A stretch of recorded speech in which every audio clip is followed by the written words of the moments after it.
Alright, let's look at subtracting mixed numbers. Now, you probably want to right away just say subtract 42 minus 28 and then subtract the fractional part. The only problem with that is when the fraction on the right ends up being bigger than the fraction on the left, and that happens in this case.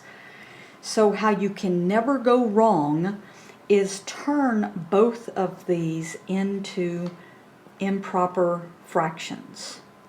Hopefully you've watched the video that I posted on how to find improper fractions or how to change mixed numbers into improper fractions. By in this case, I'll take 16 times 42 and add 3, and I keep the same denominator. So 16 times 42 plus 3.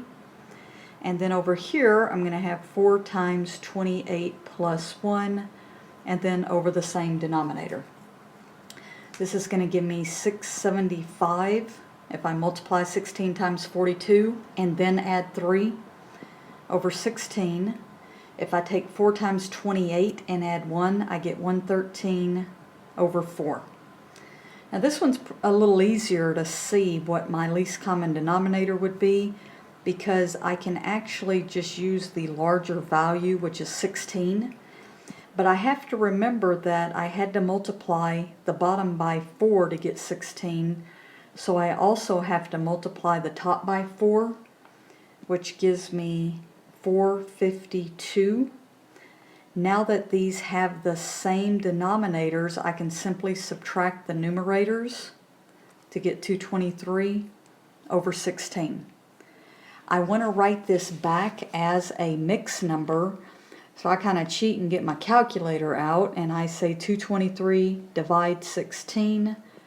That goes 13 times. In other words, I'm doing this over here, 16 into 223.